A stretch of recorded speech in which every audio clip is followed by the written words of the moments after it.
ladies and gentlemen, thank you all for coming tonight. I guess everybody enjoyed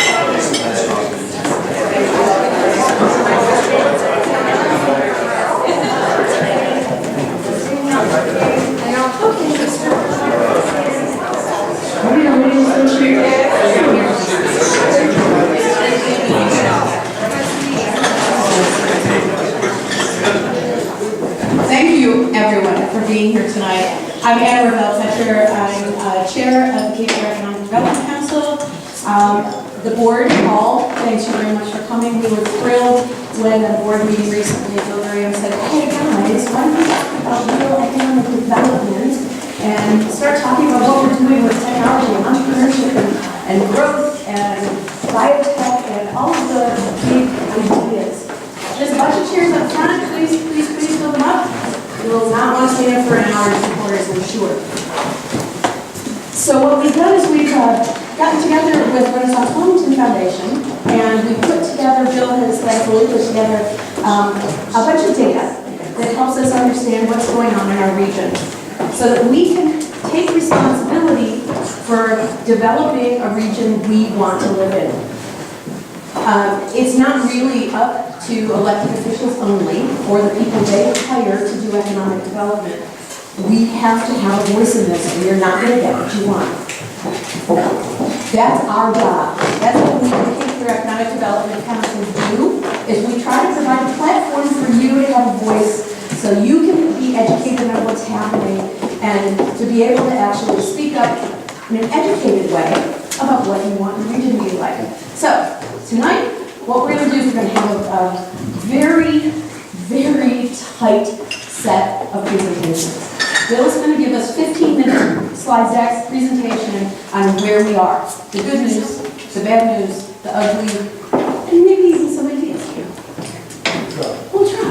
But I'm going to be really, really mean, so please don't get mad at me when I take Shepherd's Book and I pull him off the stage, because we've got to stick to this agenda. You guys are going to be here till midnight.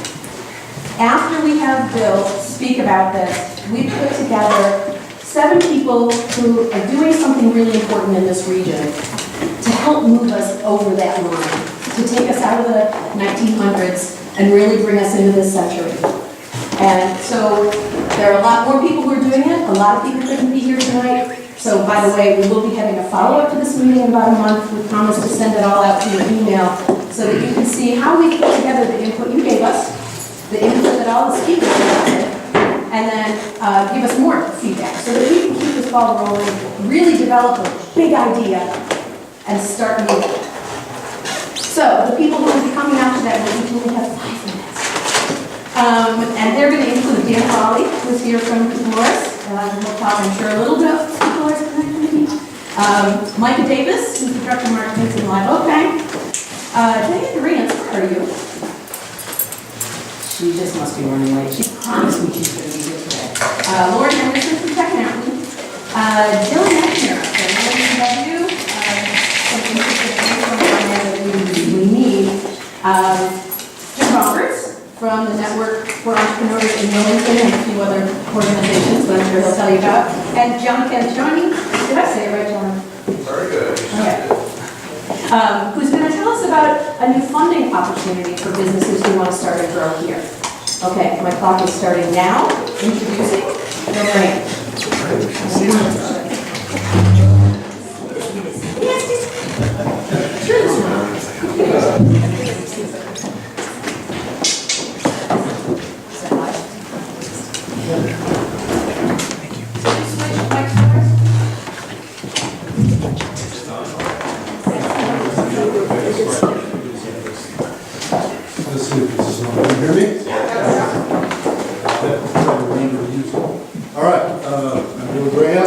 Renaissance Wilmington Foundation. We started in 2015 with a mission of improving amenities and services in the Wilmington region.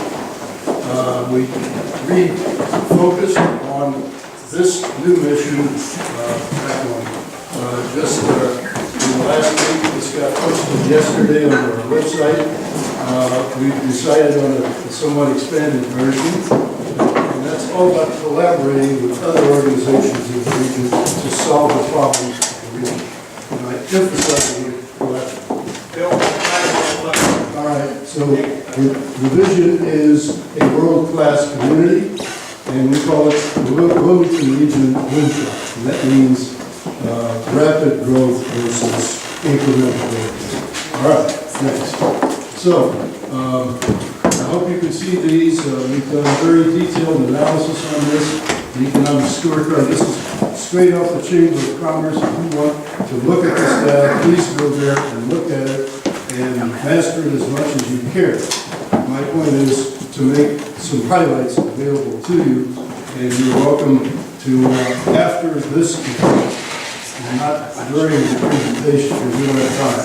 I'm condensing an hour's presentation in 15 minutes as it is. So I'm going to really roll through this. Here are some takeaways from the economic scorecard available to you at the website. So, number one, we're outstanding in quality of place at 115% of the national average, and up 6 points over the period of 6 years that's being measured. That's an outstanding performance.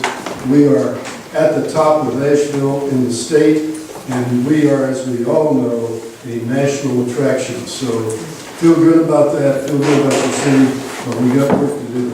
Leading improvement is our traded sector performance, which is export. I don't mean overseas export, I'm talking about export outside the region.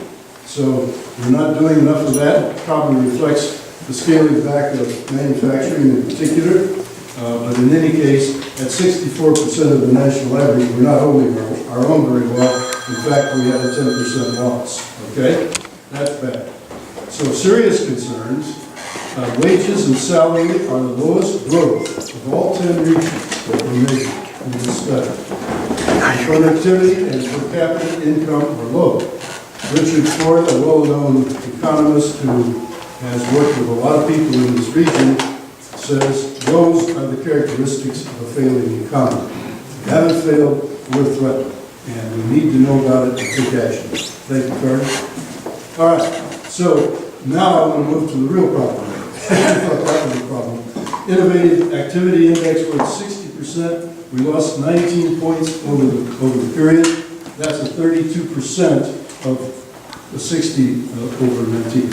So the components of this problem are being examined more carefully. First, tech employment, we're at 76%. Raleigh's at about 2.5 times where we are. Myrtle Beach is about less than half where we are. Patents, we're at a dismal 32% of the national standard. Raleigh is 8 times what we are. Myrtle Beach is half of where we are. Why did I pick them up? They make an interesting concept. Science grad students, 52% here, that's really poor. And Raleigh's at 239, 4 times us. And Myrtle Beach is at 4%. I don't think if you have a science degree, they'll let you cross the boundary. So we have a choice to make, folks. Do we course correct towards Raleigh, or do we become Myrtle Beach? We're headed in the direction of Myrtle Beach because we've done such a damned outstanding job of tourism and attracting people and all those things. I say we're there now. Okay, state, recognize where we are. NC system, recognize where we are, and let's move on. Our region is going to grow 50% in the next 20 years, whether we do anything or not. So you can imagine how much it will affect the quality of the residential experience here, whether we take action or we do not. If we take action now, we permanently change things. Next. All right. I'm going to show you 2 data points. One is national, one is state. First one is state. The employers in this state are seeking 20,000 jobs in IT at the present time. That was April of this year. Of those 20,500, only 234 were in Wilmington. I've been tracking this month by month for a few months. That's not a surprising performance. We've been, actually, when they showed these numbers, they said that's an increase. Oh, well, I'm sorry, but it's only 1% of the state. And this is Wilmington. I don't want Wilmington to be 1% of the state. So now let's look at the national scene. We have places like Silicon Valley, San Francisco, New York, LA, Seattle, Boston, Houston. There are a bunch of others, but these are among the leaders. You'll see 3 charts back there about this data. You'll also see a very useful chart comparing some of our outstanding achievements with some of our problem areas for the young folks who are looking to make a career here. So, the common characteristics, as I looked at data on all of those cities and many different articles and various materials, they all have first-class engineering schools. They all have a high degree of research and development going on. They have patents, they have IPOs, they have buyouts, they have talent aggregations, they have VCs and angels, and I saw this term repeatedly. It's a winner-take-all economy. These places are sucking the brains right out of the rest of the country. I hate to put it. A lot of the country is downwardly mobile, says one of the best economists in the U.S., David Faulkner of MIT. So he's saying this is not over. It's a work in progress. Other tech hubs in the region are a part of our strength. See that bus in front of life sciences, health sciences, marine sciences. We've got great stories to tell, and we'll be hearing some of that, but not from me tonight. And CROs, which are commercial research organizations in the pharmaceutical. But we've also, on the minus side, we've had these horrible losses in film, which is not just film, they're knowledge workers, and they're the culture of our society. That's a terrible thing. And we've lost knowledge workers at GE, and if you look at the Hitachi joint venture, where nuclear is, and competition for natural gas, and what's coming with both wind and solar, it's not so clear that that outlook is really good. I don't want to be a doom and gloom person here, but that's what you have to think about. So what are the components of a moonshot strategy that we might apply it in the region for us to think about and work on? I'll just mention them here, and then I'll go into each one in a little bit more detail. An engineering school and growing sciences at UNCW. It's a good story to tell, a great story at UNCW. What I want to see is that incremental growth become exponential growth. And UNC's has some R&D activities. Some places like NC State make a whole business out of this. And when I say a business, it creates a very rich R&D environment in the community, and that in turn spawns these patents and all the other fallout that I talked about that these tech hubs have. So we need to see a real surge in those. We need to target the growth of IT and other tech hub clusters, the ones that I've mentioned we already have. We need to expand and redirect our economic development that's happening across the country. It's not just us. And we have an opportunity to create an international center for executive development. Let's go look at it. Next. 1, the engineering school. So we'll hear more about the expansion of science and engineering and IT being already underway at the university. So again, we just need to speed those up. And we'll hear that perhaps some obstacles may be cleared, but we're still in a delicate phase until we actually have a full-blown engineering school where we want to be. So our strategy as a community should be do no harm. We want to be friends of UNCW. We want to know how to help. And that help means working independently, it means work independently rather than in concert with the university. But the region's urgent case needs to be presented to the legislature and to the UNC system. It's our problem. It's not just the university. They're not isolated. They're us. So we need help also finding name sponsors, people who write the big check and put the name on the school. And if all else fails, we should do what's been done in a few places. A world search for affiliate and relocation is blocked from an engineering school that would partner with UNCW. There are 1,074 in the United States, over 7,000 around the world. A lot of them would love to have a presence in Wilmington, North Carolina. Next. Okay, R&D partnerships. So what we need is UNCW with the business community writ large to agree that we're open for R&D partnerships. Let's see what the best is that we can come up with. And if that involves R&D grant applications, great. If it involves seeking and recruiting and visiting professors who can round out a department's capability, wonderful, let's go get them. And we need, again, this corporate name sponsors and donors to strengthen that program. And UNCW should benefit by retaining shared interest in patents, product spin-offs, and grow faculty expertise, reputation, scope, and revenues. Next. What is COC? Chamber of Commerce. Action number 3, IT hub, industry, knowledge worker clusters. Now, some of us need to go out and inventory the region and find all of the knowledge worker clusters that we have. We've found a bunch of them, we've identified some. But we need to go further. We need to organize them by shared business, IT, or other interests, so that we don't all have to be the same kind of business. But where we can find commonality, we bring people together. And that occurs at CIA. I hope that Diane has joined us. Anyway, oh, good, great. And hi, Diane. And at UNCW, we're appropriate as on an expanded basis at the facilities there. And then speaking of facilities, we want growth agendas of education, conferences, lectures, and socials. And UNCW then, when it is a proper time, with business sponsors, has sessions at the convention center, uses the hotels, and draws on the strength of the downtown community to bring in national and state audiences. And in the case of any clusters that say, well, we're already well organized, what do we need you for? We say, great, we just want to help. If we can't help you as a region, then we'll stand on the sideline and cheer you on until you achieve great stuff. But I think we'll find even in the best laid plans, there will be an opportunity. All right, next. And I'm already with the point, I'm talking about a future meeting preview, possibly at CFEDC and Renaissance again, who knows, we'll talk about it. The focus of economic development in this community must change.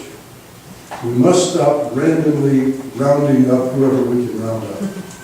What we should be doing is highly targeted, selective economic development. So we focus on our clustered growth areas that I've already covered and our advanced industries, the smartest, most advanced industries we have in town, the Cornings, the GEs, and so on. And we find out what they need to round out their capabilities.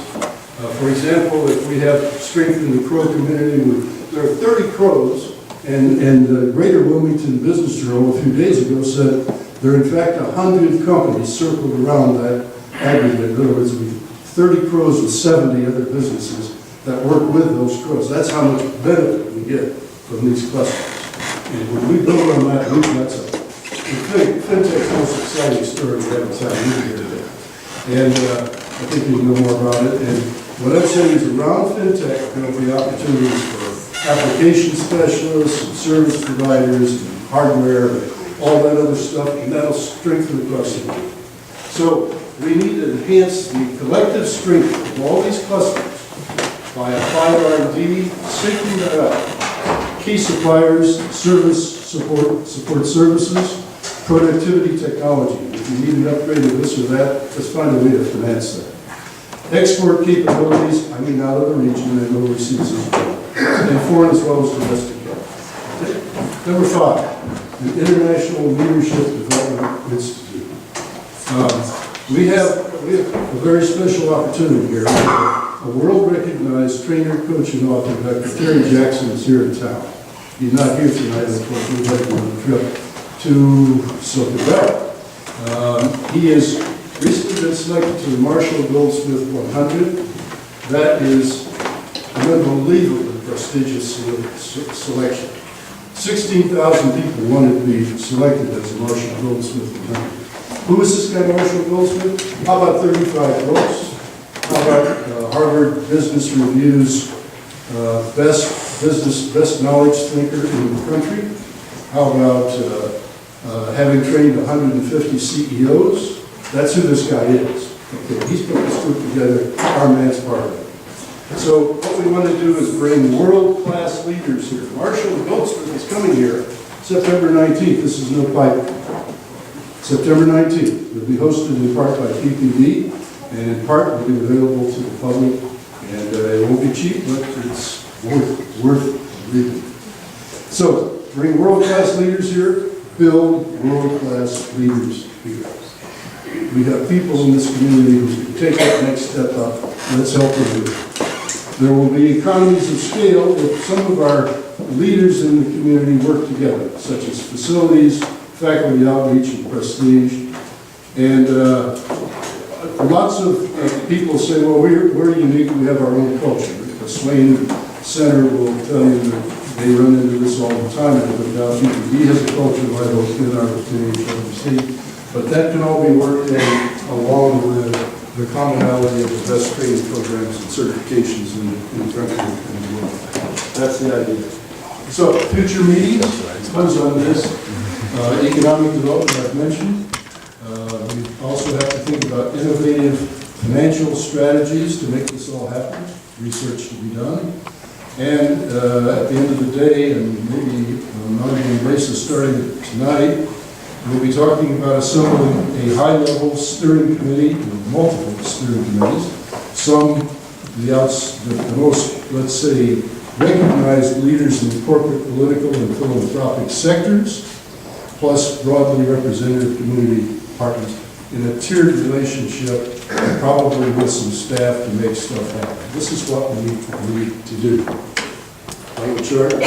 So that, friends, is the idea of moonshot.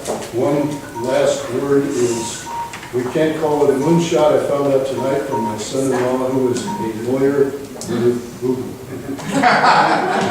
He says they have trademarked that. We're going to call it exponential something. I'll buy a free beer to whoever comes up with it. Thank you very much.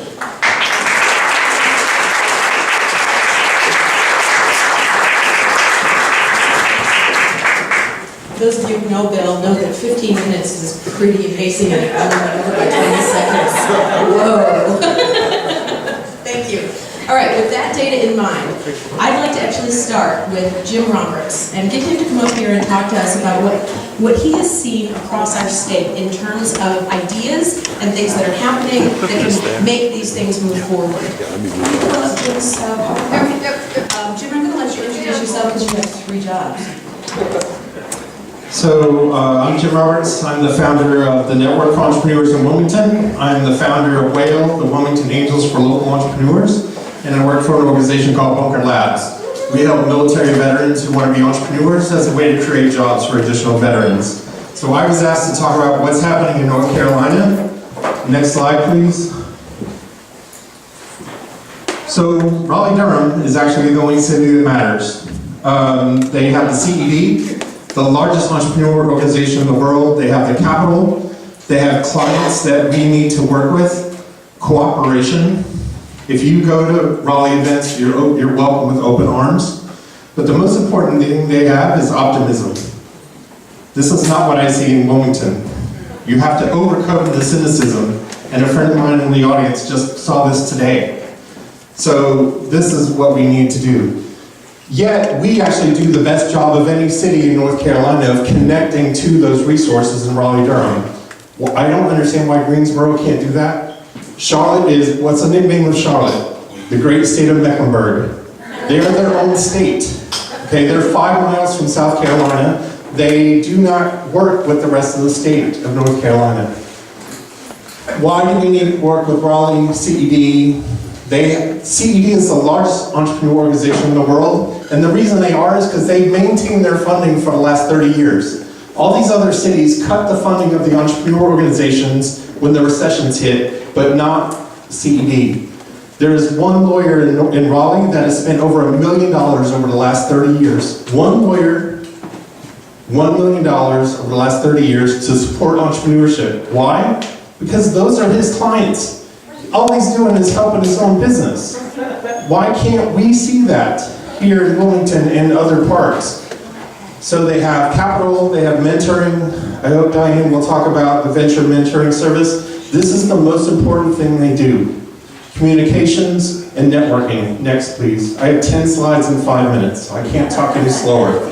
The other important organizations in Raleigh are NCIDEA. I am a past judge of NCIDEA. I believe Diane is a new. This is $50,000 grant. We have only won this grant 2 times in the history of NCIDEA, and both of them since 2015. North Carolina Technology Association, I am on their selection committee. We are actually overrepresented. Of the 6 companies they had at their startup showcase, 4 of them were from Wilmington, in front of 800 people. Why? Because I'm on the committee. I get to say, here are these companies that the other cities don't submit. 1 million cups, I'm on the 1 million cups. This is a very important organization. But what we're not doing is we're not connecting. We all want a life sciences sector, right? We are not growing it. It's not happening. We need a better connection to the biotech center because they have money. They have grants. They have a $75,000 loan that they don't expect you to pay back, right? Why aren't we applying for that? Why aren't we putting more of our companies in front of that? Charlotte and Nashville, they're not competing in the startup space. You know why I know that? Because I built their ecosystem. In the year 2000, I created the first Entrepreneur Council in Charlotte, and I also created the first organization in Asheville. Next slide. I can't be out of time. Okay, so where is Wilmington?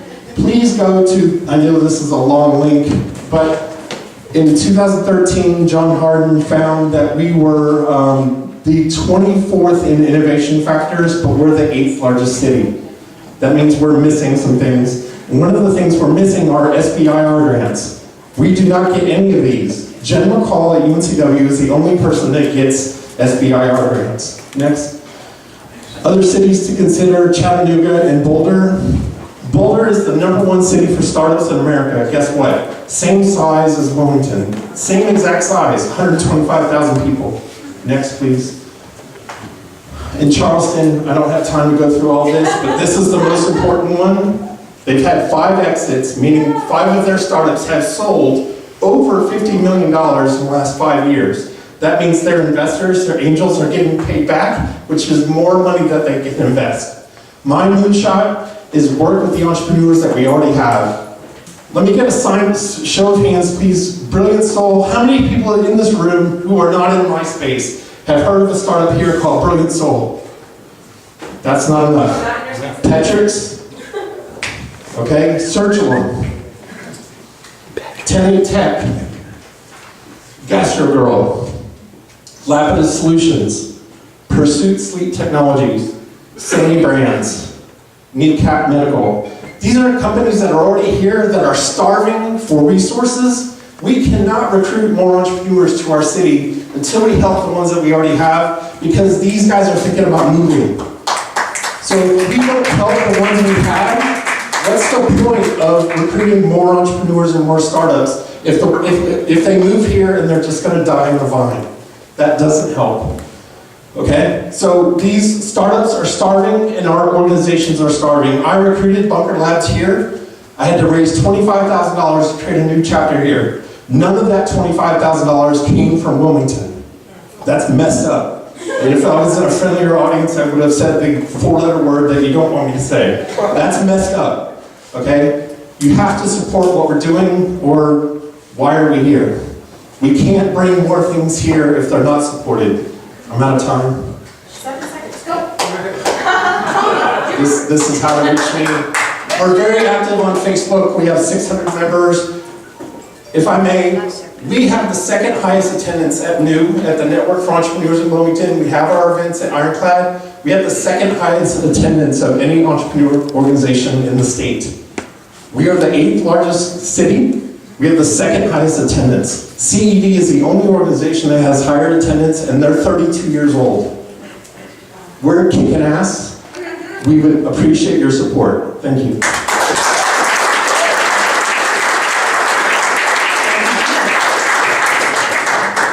Okay, let's go for some good news. He gave you a bunch of companies you've never heard of that are kicking ass. Who hasn't heard of Livo? Please raise your hand. Okay, Micah, come on up and tell us what you guys are doing and what you guys are thinking about. Thanks for having me. So, I heard the presentations coming up. I'm actually really excited about all of this stuff because I feel like what's happening, at least from my vantage point, is we're starting to see a renaissance of innovation. I see it in all kinds of different ways, and we're connected to lots of different things because we're live oak, and so we get to see lots of things that are incubating ideas. And one of the things that really gives me a lot of hope for Wilmington is the connection between our local governments, the university, and all the businesses. So I've been involved in lots of different random things that are just really, really cool, and you guys should all be excited. I think, I've known Jim for a while and seen some of the things he's done. So I'm hopeful that we can challenge all, go down that list and we can get there. So Live Oaks Park. So we, obviously you guys heard the story. We've had rapid growth over the few years. I started in 2012. I was employee 96. I think we're just under 600 people. You add Encino into the mix, that adds another 500 plus. If you add Aperture into the mix, which is located at the top of the Bank of America building, that's another 100 people. So in the last 4 or 5 years, we've contributed a lot of growth in the fintech sector. And from our point of view, fintech is only just beginning its transition. So what you see from our point of view is all of the really bad, what we call tech debt in banking, is in the middle of a massive transformation. Everything from physical services moving into cloud-based services, and then all of the companies that can come along and can wrap around all of that activity. And so what we're seeing is, who here has heard of Goldman Sachs? Who here has heard of Marcus? Marcus is Goldman Sachs' digital bank. So what they're allowed to do, or able to do, is they're able to launch a fully digital bank out into the universe without interrupting any of their technology debt that services their existing Goldman Sachs clients. And as you look at that across the board, you're seeing all these different banks doing similar kinds of things. So they're starting their own incubation labs, their own innovation labs. They're drawing fintechs in. They're partnering with universities. And I think that's what we're trying to do. And hats off to UNCW for all the work that they do to support our initiatives. So we've been over there, harping on you need to get some more development programs. We need technologists. And so our biggest challenge is recruitment and getting people to move here. We spend a ton of time and energy and resources trying to draw people into Wilmington. And it's actually easy on many levels, but difficult on others. The reason why people move here is because of lifestyle, and the opportunity is awesome to live here in this community.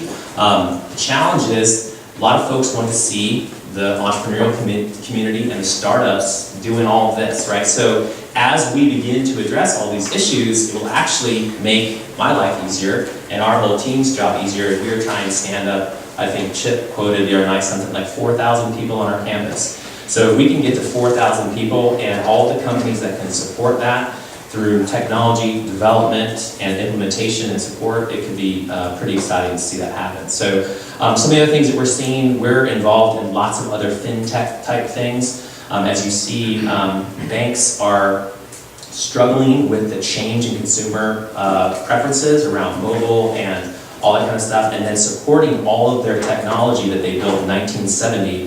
So we're building some companies now that we hope to attract to Wilmington, which in my opinion will quadruple the size of anything we've even touched now. So obviously that's just my opinion, but it could be huge. So we're very excited. We got lots of cool things going on, and I couldn't be happier than I am to be here in Wilmington and be a part of it. And hopefully we can continue to contribute with all the great stuff that's happening here in town in every way that we can.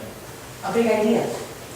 My big idea is to continue to innovate across the three sectors. I really think government, nonprofits, and for-profit partnerships are huge, right? Because one of the things we found early on, if you can't help the organizations that are helping those that are less fortunate, low wage, if you don't do that, you're going to kill yourself in the end. You're creating two-tiered, leaving people in the dust, and we want to try to affect that as well. So we're involved in a whole bunch of projects, and we're going to hopefully roll out the next year to try to deal with our ability to impact that. So to me, I feel like that is the Moonshot idea, is to make Wilmington a model city in America where every economic development council is coming here to see, how did you do this? How did you get the folks that didn't have an opportunity to have the opportunity? How did you make sure to bring everyone along with you when you were creating the billion-dollar companies and creating unicorns in your backyard?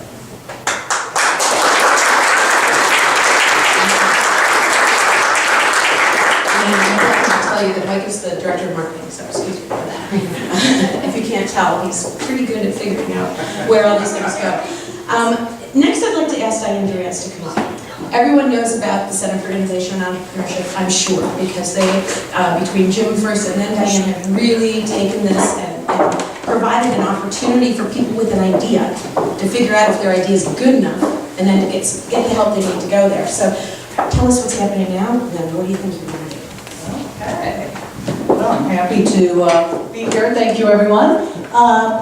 At the Center for Innovation and Entrepreneurship, we have a strategy, and our strategic plan calls for us to bring together those elements where there's a lot of community interest and a lot of community resources, together with those industries where the university has expertise, programs, students, and education happening. So what we really are wanting to do is pull together the community and the university to develop those entrepreneurial ventures that can create real solutions for human health, education, and in the coastal marine environments.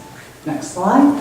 So just a little snapshot of what we are looking at in connecting university strengths and community assets. We have the marine sciences, we have education and health technologies, all types of IT applications, facial analytics, data analytics, a lot of different things going on there. And then film and media, because we have a very creative community, we have a lot of creative talent here, and it's a wonderful opportunity for us to tie all these things together because the millennials are very interested in social impact venture creation. They're looking for things that they can do that will solve some of these global problems. And the creatives in our community really bring that together. Next slide.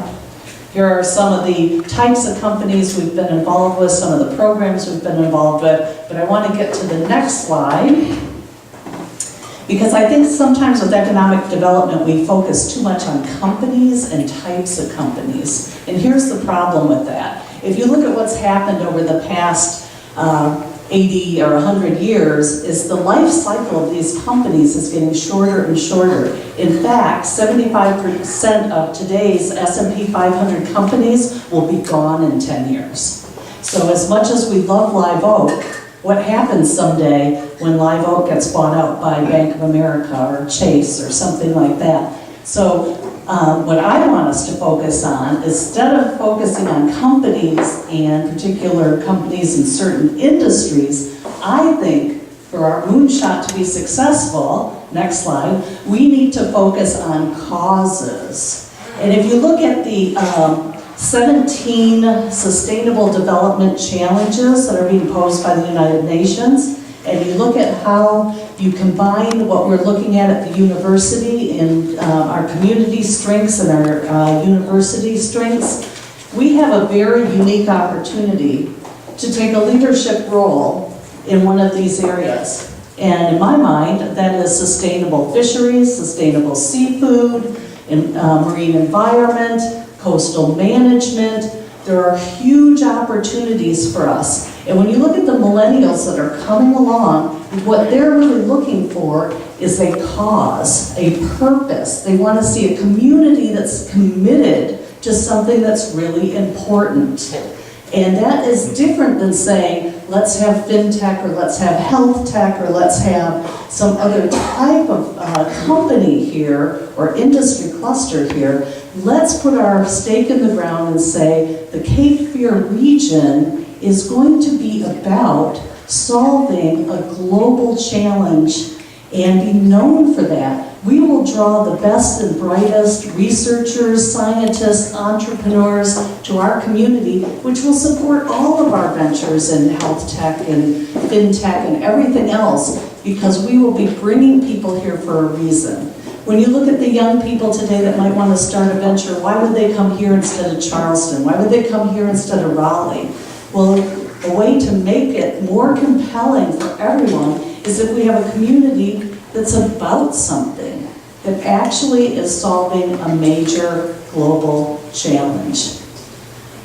Next slide. So, I select marine sciences because I think that is one of the areas that is really uniquely ripe for entrepreneurial and innovative solutions. And the reason why I say that is I've done a lot of research on the marine science centers and research centers around the world, and they are primarily focused on policy. Their research is really driven toward how can they impact fisheries policy. And very few, in fact, no one has put a stake in the ground and said, let's be the center for innovative and entrepreneurial solutions in the marine sciences. And that is a role that we can play, and we started on that last year by taking a leading role as a host of a 12-state region in Fish 2.0, which is the only global program that is putting sustainable fisheries entrepreneurs together with investors from around the world. We can attract those leading companies in Norway and Israel and Asia that are doing the latest sustainable practices, and they're looking for their U.S. headquarters. We can bring those companies here if we make it known that we're committed to a clean ocean environment and a safe and healthy marine environment. So that is the end.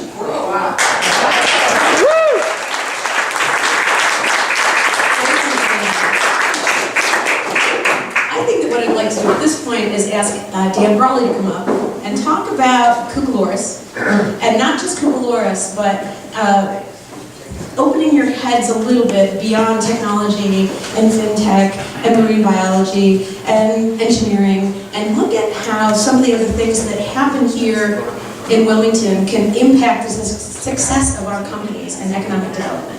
So, Dan, take it away. Hi. So I'm Dan Brawley. I wish I had known we were becoming Myrtle Beach, or I would have worn out a neon tank top.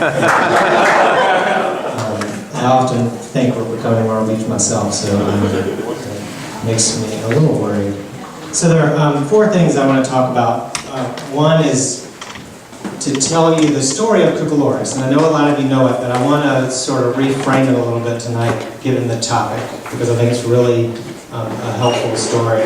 The other is talk a little bit about the evolution of Cucaloris, how it went from the Cucaloris Film Festival to the Cucaloris Festival. I'm going to tell you a little bit about this year's Connect conference and the tracks that we're going to be organizing and planning for November, and then a little bit about the future, which is why we're here, right? Hopefully I'll remember all this and I won't need to look at my notes. So I got involved in Cucaloris in the about 3rd year. I came to the festival as a young graduate from Duke University. I came back to Wilmington to work on the Muppet movies. I was a welder on Muppets in Space and Elmo and Grouchland, which was a pretty damn cool job for a 23-year-old who didn't know how to do much other than weld. And I fell backwards into Cucaloris. Cucaloris is really the byproduct of the incredible economic engine that the film industry brought to Wilmington.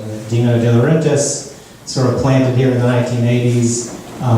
And by the early 90s, tons of young filmmakers were moving to Wilmington because it was a lot easier to get a job here than it was in New York or LA. The access to jobs in the industry was just a lot easier. And one of the things that happens in the film industry is that you work for 3 or 4 employers over the course of a full year. It really has all the characteristics of what we would now call the gig economy, where you're working short-term engagement. What happens when hundreds of creative people have a little bit of time off every couple of months? They make movies, they make their own films. And so Wilmington became a center for independent film production by the early 90s. It was an incredible, incredible thing. No other city, even close to the size of Wilmington, could boast a thriving independent film scene. Just really unheard of that a city so small. So the other places where you found really active film communities were in Austin, Texas, New York, and LA, much bigger cities. And so Cucaloris evolved as an organic expression of that incredible sort of collision between the trade sector, employer, and the gig economy.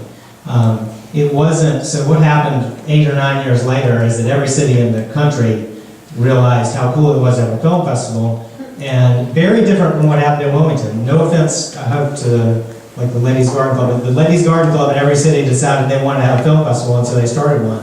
And so Wilmington's film festival is very different because it was started by filmmakers, and it had a 10-year head start on the entire industry. When Cucaloris started in 1994, there were 60 film festivals in North America. Today there are over 3,000. And so I tell that because I think that's a really important story when we think about what we want Wilmington to become.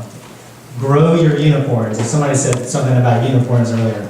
There are lots of unicorns in Wilmington already, and we need to find them and grow those. So from 1994 to today, Cucamonga has expanded in many ways in response to what we see happening in Wilmington. 14 years ago, we added a dance event as our opening night event called Dance-a-Loris, because we thought there were some really exciting things happening in the dance community in Wilmington. Our screenings are all introduced by performers, musicians, comedians. We have a mime who introduces screenings at Cucamonga.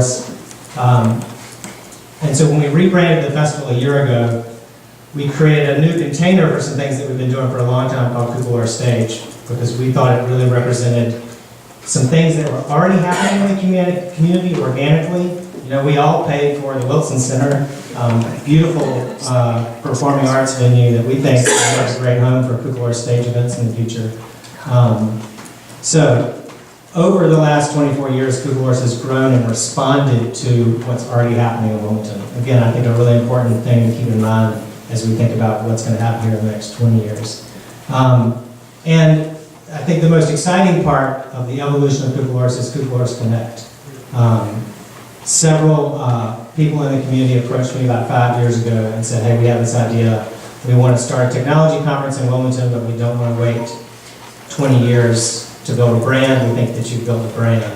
And so with the UNCWCIE and Tech Mountain and Jim Roberts as well, we launched an experiment really to see if we could grow a technology conference here in Wilmington. We'll be in our 4th year this fall. We have some really exciting tracks that we're developing for this fall's Cucamonga Connect conference. FinTech. So Encino has just signed on as the sponsor of our FinTech track, and we're starting to book speakers for that track. Health Tech. So Tech Mountain is sponsoring our Health Tech track. And so we'll be looking at public health and how technology, how public health sort of hinges on engagement and how creative people are the key to that engagement, right? So how to make things fun and sticky so that you use your phone to do a lot more of your healthcare.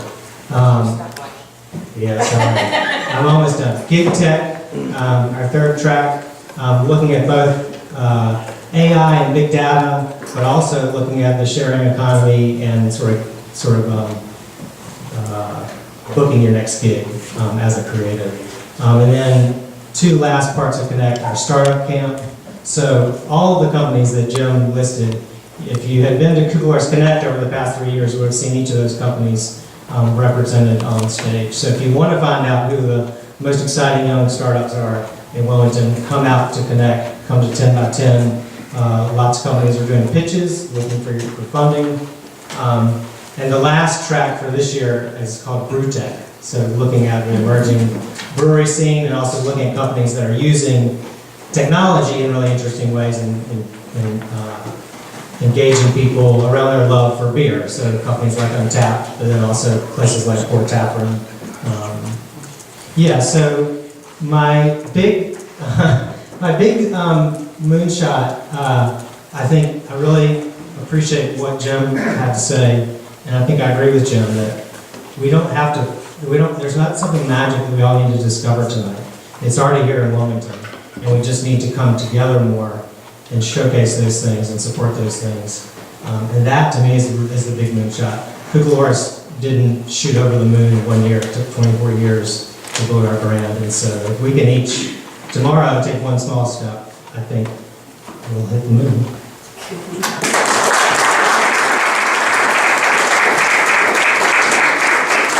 Okay. Now to go to the opposite side of the world.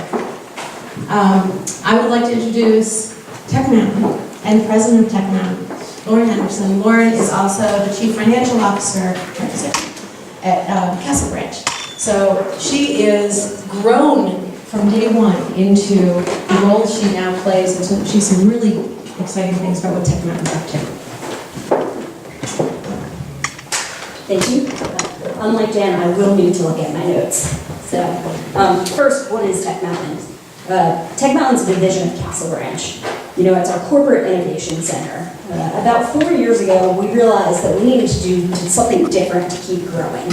And Tech Mountain was really our idea to do that. We knew that we needed to evolve as a company, and we knew that we needed to focus on maintaining an entrepreneurial, creative, innovative spirit and approach as we were shifting towards becoming a technology-driven company. As the company got larger, it was a lot harder to do that within the company. So building Tech Mountain was our way to break that out separately, but still keep it as a part of ourselves. We really define the relationship between Castle Branch and Tech Mountain as Castle Branch being Tech Mountain's first client. We perform technology discovery services. What that means is that we focus on finding different SaaS companies, specifically in the intersection between medtech, edtech, and HR tech. Our team has built relationships nationwide throughout the entire country in those areas of focus. Those relationships are to understand and find startups in all different areas of the country. We attend many events based on those relationships, and some of them include New York EdTech Week, which is hosted by StartEd and NYU, ASU GSV, and JP Morgan Startup Health. With building those relationships, we're able to recruit different thought leaders to come visit Wilmington and participate in our community-based ecosystem. And we're constantly trying to bring back best practices in the innovation landscape in Wilmington. But there's a lot of other things that we're doing to help support the entire ecosystem.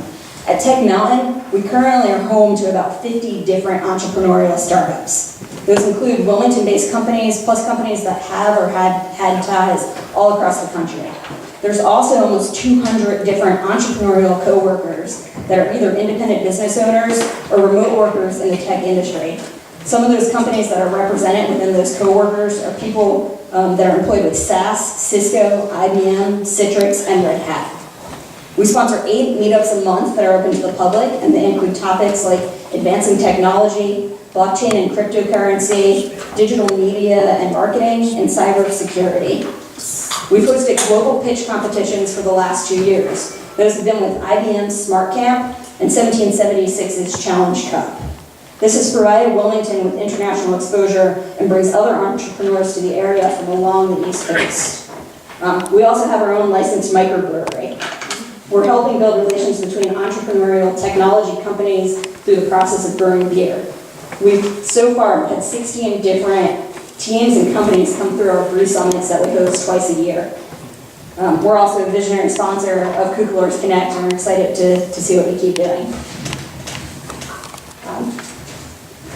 We're also house the Wilmington home of Tech Talent South Code Camp of teaching other people on how to code. We've created a global ambassador program where we intend to send a young woman out each year to explore different innovation communities throughout the country. We provide many internships with both Cape Fear Community College and UNCW. But that's a lot about what we are doing. What's next? Internally, we keep talking a lot about trust within our company. For us, when we talk about trust, that means that we're capable of doing what needs to be done and then doing what we say we're going to do. We think that we've helped start the fire here in Wilmington. 5 years ago, a year before we started Tech Mountain, we started talking about what we were thinking about for that project. Over the past 4 years, we've shown you that we do what we say we're going to do. We've invested millions in Tech Mountain. It's precisely what we said we're going to do. From idea to housing over 200 entrepreneurial and technology co-workers and 2-person startups that have become rapidly scaling groups, we believe that we've built trust within the community. So I ask that you trust us when we say that the best is yet to come. Our moonshot is that we're firmly committed to Wilmington as one of the nation's premier tech centers. We know that's only the beginning, and that's what we're going to keep doing.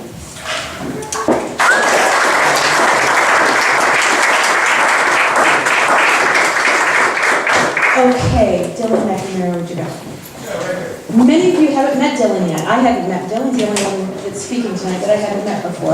Dylan heads up the UNCW's physics department. And he has some ideas about some schools of engineering or something to do with engineering. Yes. So, in keeping with the spirit of the good news, bad news, I'm going to start with some really bad news. Then I'm going to end with good news. If by good news, me asking Micah to have his boss give us $100 million is good news. What we're going to end with. So, the bad news. One of the things you said in the email was, and good luck, by the way, getting the professor to stop at 5 minutes, that's probably. Yeah, I give you an extra 7 seconds. Okay. One of the things we were asked in the email was to discuss where we stand. So where we literally stand right here is about a block away from Water Street and a couple blocks from Market Street.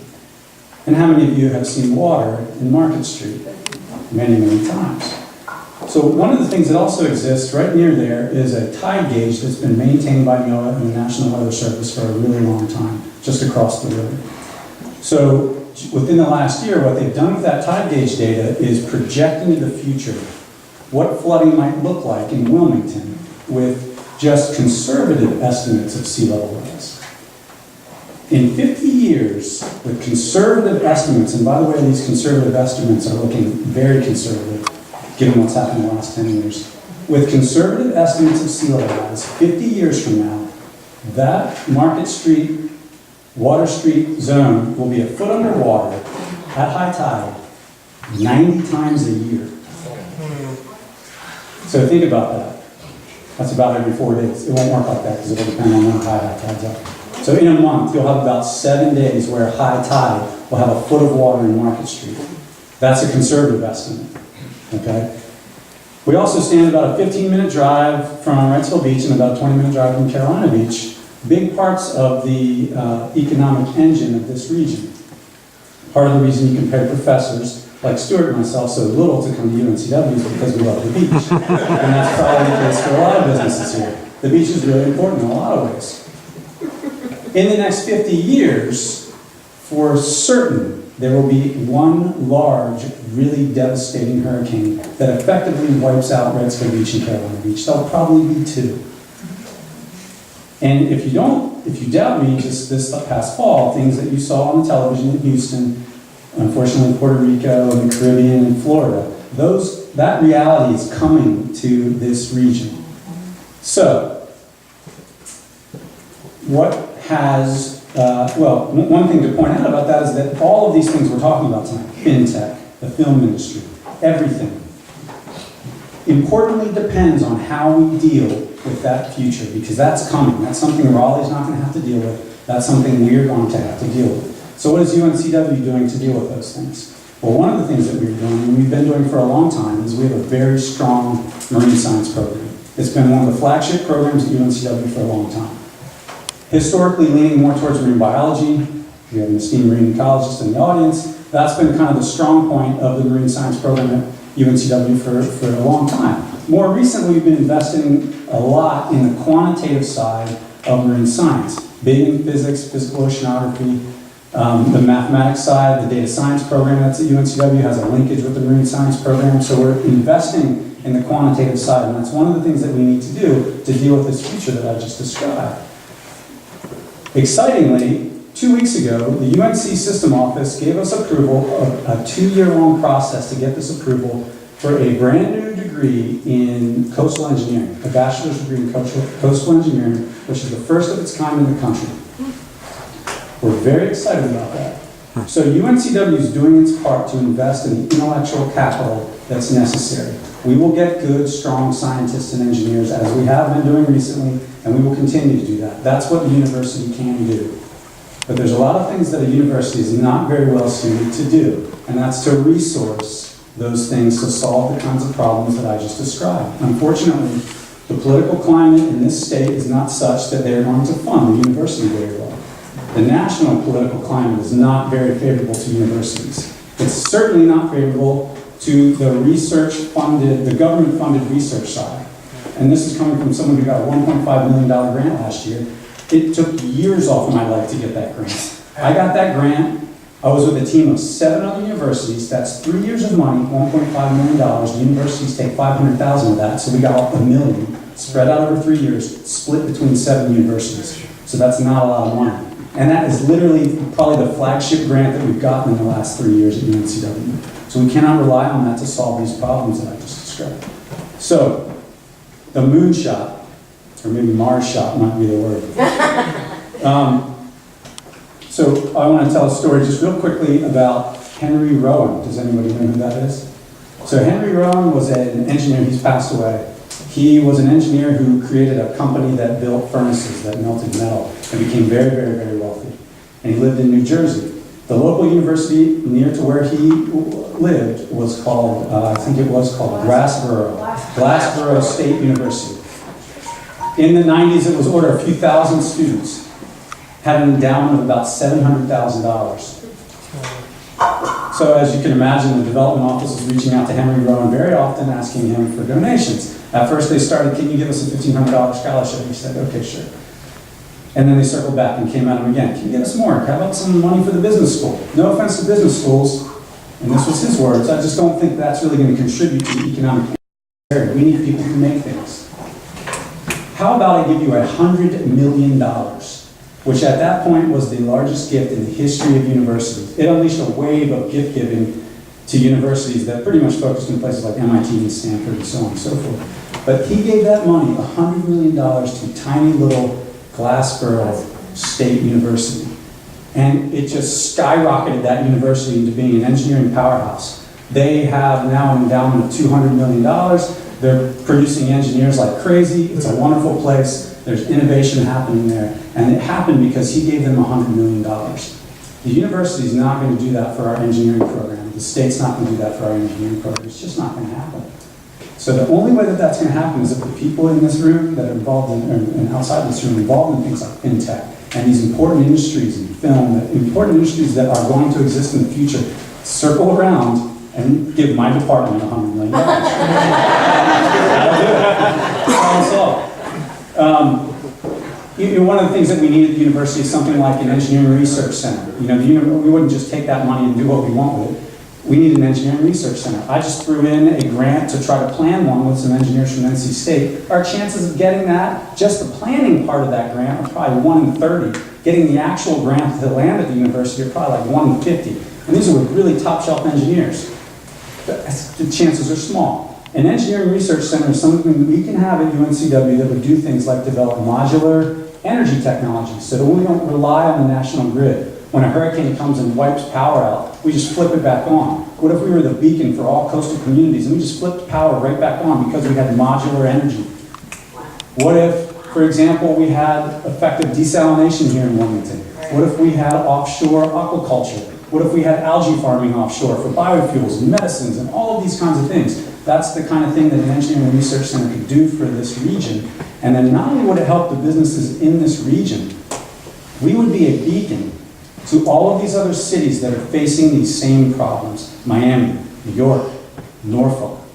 Internationally, these problems are going to be everywhere. We could be the place that creates the innovation. The university's done a good job in injecting capital into the teaching enterprise. If you want high-level research and you want high-level innovation that reaches out to businesses, it's going to require an injection of resources. Maybe not 100 million, it'll take 10 million. But it's going to take an injection of resources from outside the university, outside the state, outside the political party. So that's my March shot.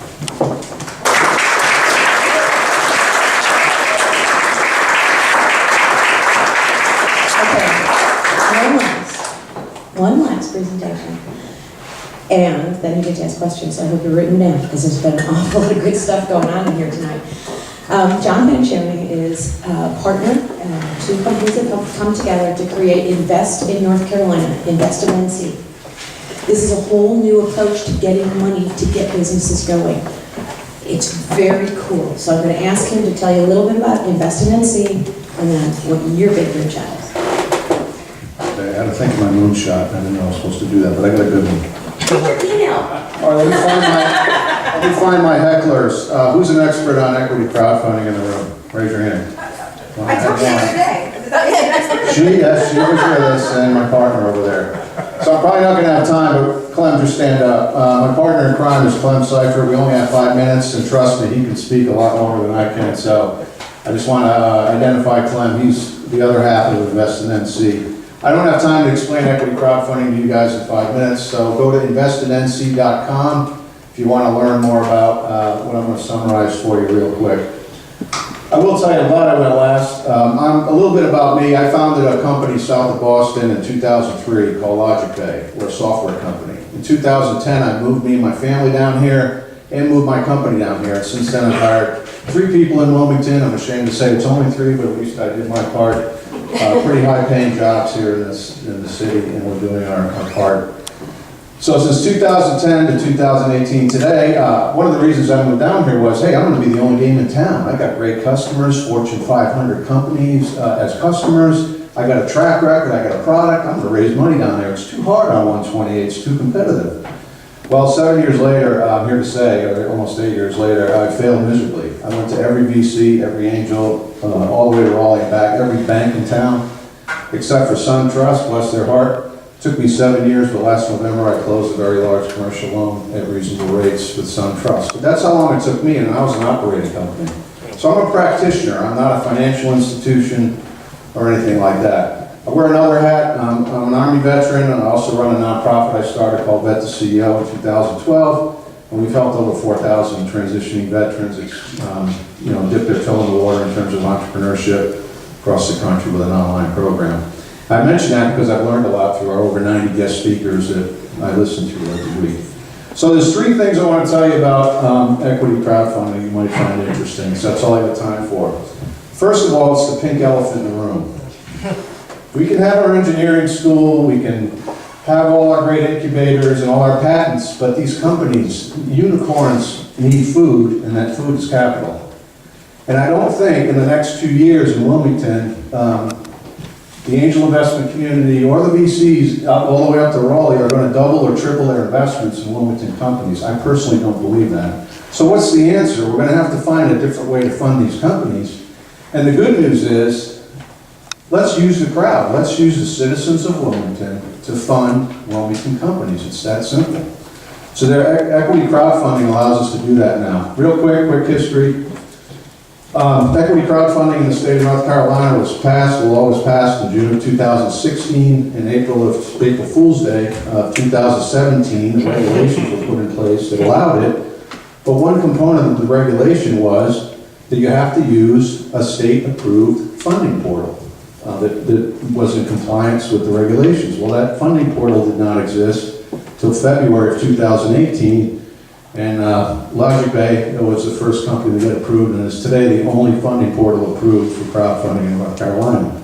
So as of today, I can raise up to $2 million for any North Carolina Wilmington company that's looking to raise capital. So that's the first thing. That exists today, we can start tomorrow. So there's a new funding mechanism in Wilmington across the state that we're out talking about. That's why I'm here tonight, so people need to know about it. The second thing I'd like you to know is it doesn't have to be equity. These companies can issue debt. They can design their own loans. A popular loan form is a revenue-based loan where you put up like $1 million loan out there and you say 10% of my revenue that's produced from putting this $1 million to work is going to be used to pay back the loan. And then you throw perks in there, which I won't get into. That's the offer. Banks can't offer that. So that's a popular thing that's being done with equity crowdfunding now. And most importantly, with the second point, is the issuer, is the entrepreneur offering this offer, calls the shots and defines the terms. They're not receiving a set of terms from, if they're lucky enough to get an offer to fund their company. So that's great news for issuers. And most important with this second point is let the crowd decide what's a good investment or not. And that's the citizens of Wilmington. So if we do a good job promoting Wilmington companies through crowdfunding, let the people decide who deserves to be funded or not. I mean, how much more democratic can you get than that? The third thing I'll say is, equity crowdfunding is not the magic bullet. It's taking off worldwide. The United States is actually behind other countries. In England, Great Britain, for example, 17% of all the funding that was done for companies in Great Britain was equity crowdfunding. So that's a lot of money. North Carolina is the 38th state to come online with our state program, which is great. I can't get into the details, but it's a great program. So we're behind, but it's working around the world. There's no reason it can't work here in Wilmington. But it's not the magic bullet answer. It's an innovative, disruptive answer, but it complements other traditional forms of funding. For example, bundling in $1 million of equity that would come into a company through crowdfunding with a $300,000 commercial loan from a traditional bank has some appeal to banks, because there's a lot of equity coming in, where that $300,000 loan would otherwise be rejected, because there's not enough collateral. So it's an opportunity for us here in Wilmington to come together as traditional sources of funding with this new source of funding, and really, turn the faucet on in terms of getting some capital flowing to these great ideas we all have in this room, and the entrepreneurs that are trying to connect the dots around those ideas. So my moonshot is, let's have 10 companies by the end of the third quarter actively crowdfunding to fund their companies in the city of Wilmington. There's no reason we can't do it. It's not prohibitively expensive. It's the cheapest form of raising money, by the way. I don't have time to get into that. But there's no reason we can't do it, so there's no excuse. Thank you.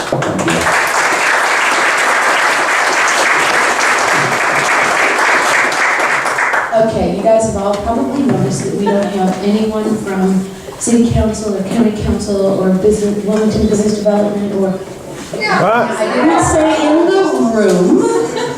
I was about to say speaking, but allow me a moment. Rob Zapple is here. Thank you, Rob, for coming. Is anyone else here that I haven't met yet that is either running for a position? Yes, back here. Councilman Quebec from Leland. Leslie Cohen, running for North Carolina Hills, seat 20.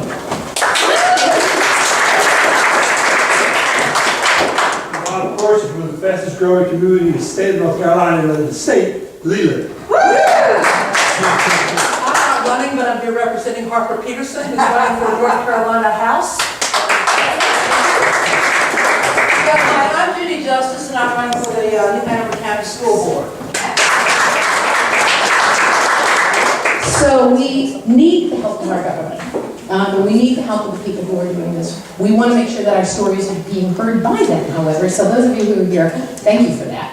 I want to actually start the Q&A section with Gary. Are you here, Gary Goodman? No. He's not here. Okay.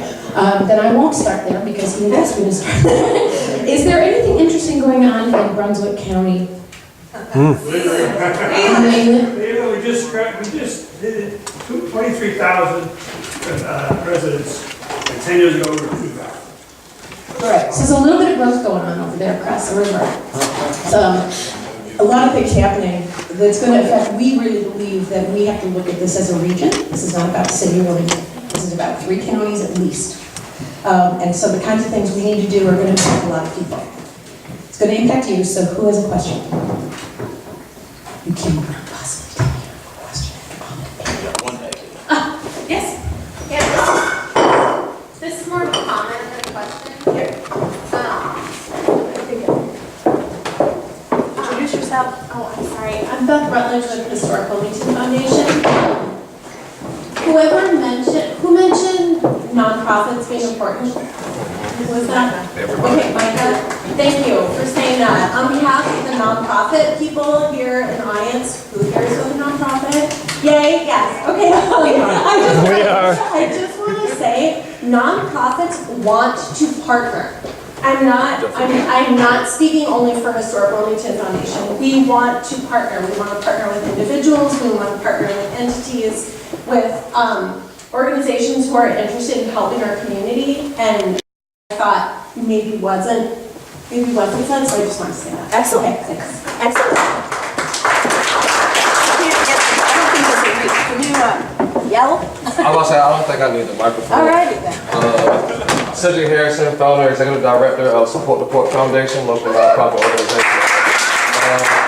Just want to have a question. I know you guys brought UNCW into the fold and everything like that, because I know you want to see an immediate response from this initiative. But any ideas of any programs that could be started within the school systems to work with the kids that we could actually maybe channel the pipeline the kids through the actual school systems to go into UNCW and come out on the back end like that. I know you were talking about bringing world-class leaders from outside, and you also said building world-class leaders here in Wilmington. So that doesn't just start at UNCW, especially since majority of that population comes from out of this city. Maybe it's some things that we can do within the school systems to start training the kids and getting them already operating to the point where they already get to the college and university. They'll be pretty much advanced and in front of the other students that may come from out of the state. actually supervise this, right? We can actually grow them here. But the CIE has a high school entrepreneurship program. You want to talk about the high school entrepreneurship program? Sure. In less than 5 minutes? Less than 5 minutes. As sort of an answer to that, thanks Jim for bringing it up. We actually have several programs that we've been running over the course of the past 4 or 5 years. One is the Youth Entrepreneurship Program, which is a summer day camp program for middle and high school students that are from disadvantaged communities. And then we also have the high school, the Chancellor's High School Innovation Competition, which runs during the course of the spring semester and culminates with awards and prizes and presentations in April. Well, in the coming year, what we're going to do is build out our programs and connect them more. So we are reaching out and we're collaborating with the Watson College on campus, the Education College, and bringing our students from around the 9-county region and bringing them to UNCW CIE once a month for a entrepreneurship evening program where we will be providing them with dinners and with interesting entrepreneurial content once a month, and they will also be guided through the innovation competition. So we are really kind of trying to bring this together and expand on what we've been doing and making it more cohesive. I just want to add something. We only scratched the surface of economic development. I said that would be a session in itself. There isn't anybody who's doing thoughtful work in economic development these days who doesn't think that you've got to take the whole community into consideration and not just pick and choose winners and losers. And if you want to see some consensus, go to the people who are doing these studies and these work, and you'll find that to a single location, they want that rising tide lifting all ships. So I take heart from that. We did not concentrate on that in our discussion, but it's very much in our thinking at all times. Thank you.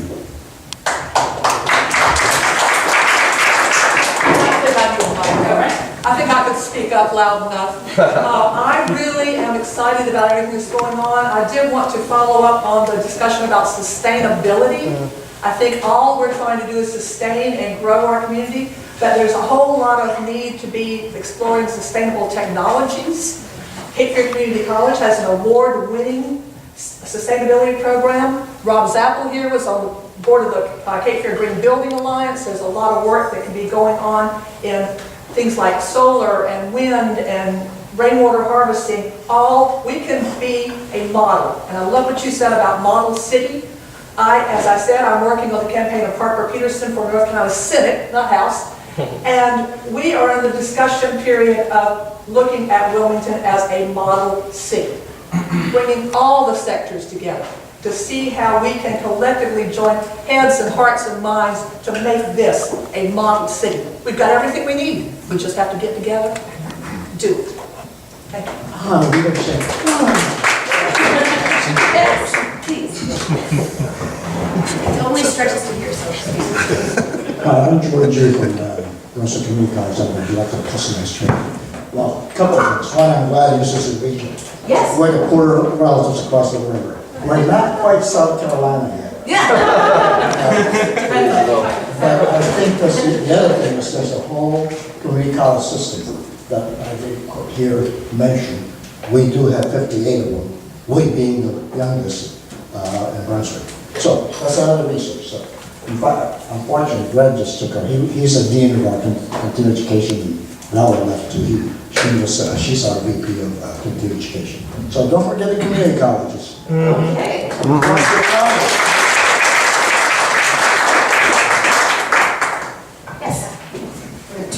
Talking about Cape Fear, just thinking of what I read in the paper recently, that I think we've had a reduction in enrollment of about 5,000 students, and I believe there was a layoff just recently. At CFCC. At Cape Fear Community College, and I'm thinking that we have empty classrooms there. We know what Cape Fear has been able to do to seed some of the new companies, when they needed training for their employees and all of that, and I think we need to maybe take advantage and both Cape Fear will work for this initiative.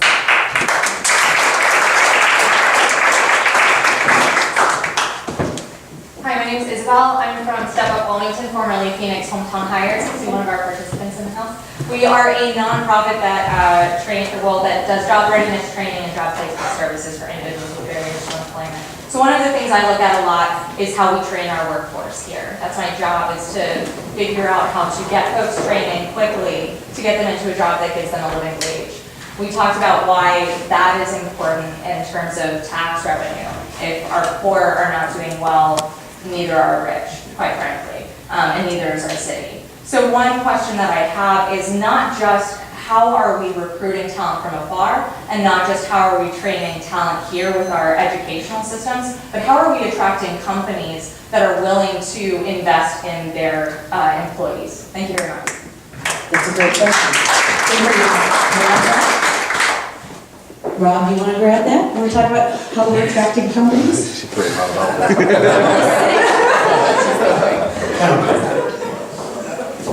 Thank you. First, I'd like to thank Cape Fear and Economic Development Council for having us.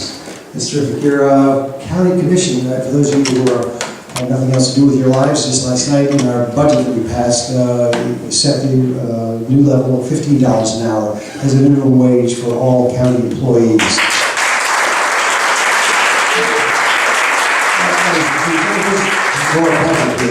From City Council, I can see where you dropped in. I'll speak for myself personally, and also some of the initiatives that the county has worked on for a number of years and they're starting to bear some fruit. Certainly water and sewer, and the 421 corridor, for those of you are familiar with that, over on the other side of the river.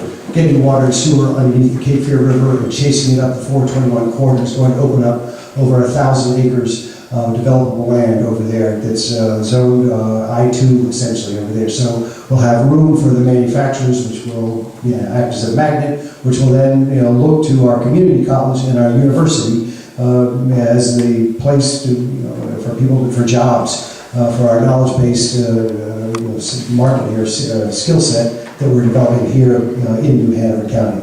Also, we have a number of economic incentive programs that we have laid out for a number of companies, National Gypsum being one of them. It's a local manufacturer. I know it was controversial, but from my point of view, it was a huge education lift for this entire community to go through the process. I know it was for me, and to have them, their corporate people come from Charlotte, and to really explain where they were, why they went down in 2009 and why they are coming back and what they bring to our community, in which case it was 51 jobs as well as investing $25 million into the manufacturing sector here in New Hanover County, increasing our tax base. So those are a couple of small things. Also, I know a number of other companies, Gas Branch being one of them, that we provide economic incentives for, as long as they meet their metrics, which you guys do all the time. PPD also is another one. Their hiring metrics, so that our county can be a partner in helping you grow your workforce as well as your investment into our community. After all, it's our tax base which keeps us able to provide the services that we all enjoy here. We have some of the best quality of life, and I think that's why we're all here in this room. It's here, and the county, as those of you who follow this, is in terrific financial shape. AAA bond rating. We also, last night, passed the budget. We'll see a penny and a half tax cut again, which represents about $7 million going back into the taxpayers' hands. So that's another good win and great investment into our public school system, as well as our Cape Fear Community College. And I thank for the shout out that was back here about the Cape Fear Community College, which is, you're absolutely right, seeing a 3.1% drop in their enrollment. The state has responded by cutting them by $1.5 million. And that's resulted in 34 positions you saw being laid off, as well as the police force, even though it's not directly connected, there is a connection to that. And shifting over to the sheriff's department for their security over there as well. So you're right, they need a little boost there. But I want to put it in perspective, traditionally, the community colleges do much better during recessions. A lot of people have the time and the interest to go back and get retrained. So what we're seeing is cyclical, and it will be back. This community put $164 million into the Cape Fear Community College system. That's why we have the North Campus and all this fabulous buildings down here, including the Wilson Center. We are, literally the gem and the crown of that community college system in North Carolina. So a lot of good news coming out of New Hanover County, and I think I got to my 5 minutes. Where's that book?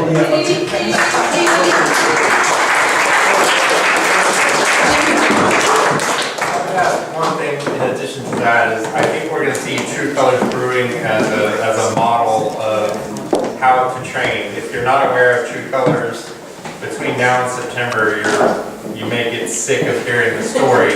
But if it does become a model, that's really going to put this place much more on the map, just like Biddy and Bose does. Right, exactly. It's very similar. Great. Suzanne, one last question and then I need to wrap this up. Go ahead. Yeah, okay, so my question is, so I come from this from a couple different angles, academic, as a professor, as well as a budding entrepreneur. But one of the things that I noticed that Bill mentioned very briefly, that there was a small line on Jim's note that we really have to work on. I know Dan is doing a great job with Cucaloris Connect on this. We need to get a committee together that's going to tell our story. Okay, that is like the key thing. Do you need a PR firm? Yes. I think we need to find people here tonight that are willing to set the story, to set the brand, and to set that direction. Yes. Okay, so we've had articles in Forbes and in Entrepreneur Magazine. What we need are the people in this room to send it to 5 other people. We cannot tell the story. People tune us out eventually. I know that's happened to me. But if you can take the story and everyone in this room send it to 5 people, and that widows out to, I think 2,500 people read the story on Forbes about our life sciences industry, and that was simply because I met a guy at a conference who went to the University of Florida like we did, and he agreed to be a moderator, and from that he wrote a story for Forbes. Okay, we literally have 1 minute and I have to wrap up, but go right ahead. Okay, I'm just going to say real quick, we're also getting national attention for our water crisis issue. I don't know if you saw the video and the article on Fortune magazine. That is being shared a bunch of times, both locally and regionally, and it's amping up. So we really need to focus on making sure that our infrastructure and our basic services are sustainable and are poised for growth, and to really address the pollution and emerging contaminants in our water supply, because that is hurting us. That we are now on the national stage. It's being called a water crisis. And I can't piecemeal city. And people are comparing it to Flint. It's not a Flint, but it is serious, and we have to address it not only for our own health, but for our attractiveness. We do. So let me just tell you guys about, and why you didn't get a very good answer from me about your economic development question. Cape Fear Economic, those of you who don't know us, welcome. Cape Fear Economic Development Council is a nonprofit organization, 100% volunteer. A lot of board members in here, we don't get paid. The wine you're drinking, the beer you're drinking, that's all from our refrigerators. We are really passionate about creating a sustainable economic development future for our region. We invite you to join us in that. Our membership is new for us. We've never had membership before. We need more voices. That's why we have membership. Carol Merrill is now showing you. Carter is heading up, we have 2 people heading up our new membership program. And it's been a little bumpy, so excuse us, those of you who have tried to sign up. But we're getting there. We've got our technology put together now. We're all ready. Please join us in this. What we want to do from here on out is that we want to take this information that we've gathered tonight. We want to create a position paper based on what we think we heard, and then we want to regroup. We will tell you all, if you've given us your email, when the regroup's going to happen. That'll probably be within a month. Give us time to write the paper, tell you what we're thinking, but then we want to actually do something. Okay? We need people who are willing to stand up and say, I'll work on that. I'd be willing to meet with Wilmington Business Development and let them hear it. I'd be willing to meet with City Council. I'd be willing to go out and talk to Rob and his gang. I really think that what you were hearing from Jim is, we need everybody to do this. This is our future. We need to all do this. So we're offering to help put that together. We'd like to have you join us in that. Please enjoy anything more you'd like. We need to get out here by 8 o'clock. But anybody who wants to chat, that's going to be open and happy to have you. Thank you very much for being here.